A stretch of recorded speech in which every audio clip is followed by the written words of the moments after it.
Hello and welcome to Project Veritas headquarters in the infamous Wall of Shame, where the journalists have to print retractions and corrections and articles questioning our accuracy. This retraction goes again to Arya Hodjat of the Daily Beast. That's a breaking news intern for the Daily Beast, has now had to print 2 retractions for the Daily Beast, but this one's extra special because the Daily Beast, it appears as though he's on the website now says, quote, former breaking news intern, Retracto has led to a casualty of war. It looks as though this person has now lost his job. Arya saying, quote, I've resigned from the Daily Beast. I've resigned from the Daily Beast one day, March 9th, after the Daily Beast had to update their article. Oh my God, cue the Retraction theme song.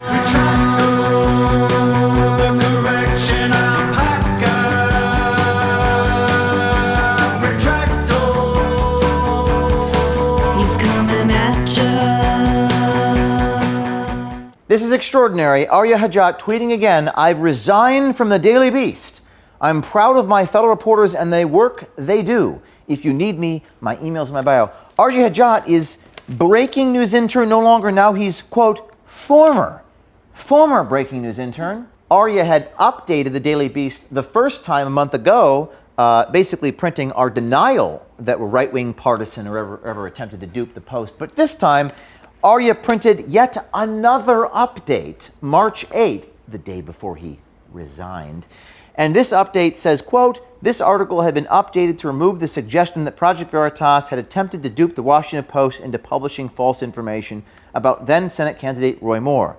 The goal instead was to dupe the Post reporter into revealing any political biases. That's 2 updates for former breaking news intern Arya Hodjat. In the original article, Arya Hodjat says that Project Veritas is, quote, we're best known for attempting to dupe the Post into reporting false information about then Alabama Senate candidate Roy Moore. We're best known for doing a thing that Arya Hodjat now is retracting. This man is actually saying that we're best known for doing something that the Daily Beast has updated didn't actually occur.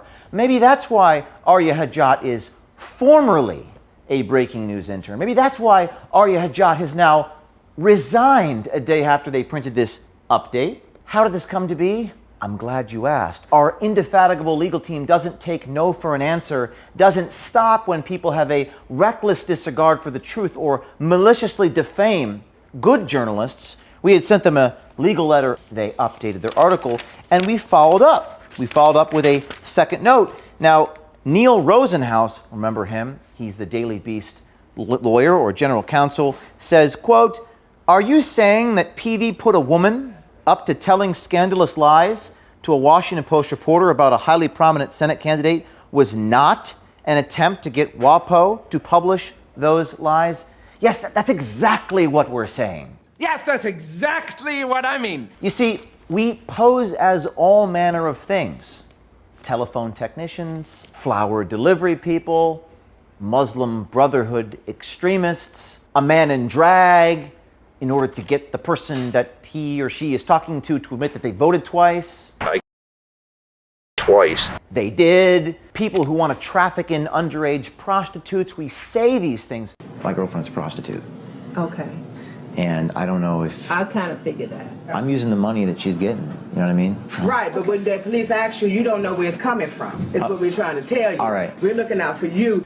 We say outrageous things. Now, do you really think, Mr. Neil Rosenhaus, when I said what I said, I actually intended to traffic in 13-year-old girls? There's going to be 13 El Salvadorian girls coming into this house, and they're very young, and we don't want to put them on the books. You can use them as a dependent because they live in your house. Do you think that I intend to do that by saying it? Oh, you don't. That's interesting. So in some of the cases, you think I don't intend to do the things I say, and in other cases, you think that I do. And it seems to be it's only when it's convenient for your narrative. You see, in the case of Jamie Phillips, she said those things to elicit a reaction out of the Washington Post reporter. And indeed, that's exactly what the Washington Post said about our intentions. The Washington Post front page article read, quote, the intent by Project Veritas clearly was to publicize the conversation if we fell for the trap, was to publicize the conversation. So your former breaking news intern, I don't know why, what is a breaking news intern? I don't get it. Why would you assign the most important thing to an intern? But that's a separate story. Maybe your breaking news or your former breaking news intern did not actually read the entire article published by the Washington Post. If you had read it, you would clearly see that the intent by Project Veritas was to publicize conversations. That's our raison d'etre. That's our core function here at Project Veritas, is to publicize conversations by going undercover. So this rhetorical question by Neil Rosenhaus, are you saying that Project Veritas putting a woman up by telling scandalous lies to WAPO reporter about a highly prominent Senate candidate was not an attempt, is clearly an attempt to be facetious, to sort of dig at us? Well, unfortunately, it wasn't a rhetorical question. It actually had an answer. It was answered by the Washington Post on the front page. So Neil Rosenhaus, realizing that he was caught in a trap, Neil Rosenhaus being trapped by our indefatigable legal team who wouldn't take no for an answer, finally waves the white flag and on March 8th says, quote, "Thank you for the explanation. We can agree to make the following changes if it will fully resolve all issues related to this article. We agree to make the changes." That was on March 8th at 11 a.m. Now, if only those walls could talk. If only we could be a fly on the wall between Neil Rosenhaus and Arya Hodjat. I would love to know what they told Arya before Arya was forced to resign. Sort of like update, resign. This is like new nomenclature. They're all metaphors for something else. I resigned. You're fired. This is great. We just printed this out. They have now a company description for the breaking news reporter that is now available because Arya Hodjat resigned. You're fired. Like 24 hours after the second retraction. So they have this description. It says the breaking news reporter will report and write quick, high-impact news items on criminal justice, national politics. And they've actually updated the job description now.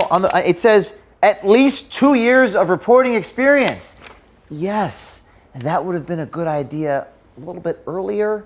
I guess they've also taken the word intern out of the description after our first retraction video where we sort of ridiculed them for calling it a breaking news intern. Retracto, where's the llama? There he is. He's sneaking up on me.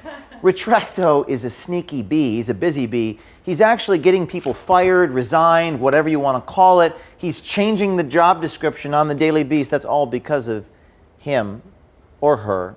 I don't know what, it's non-binary llama.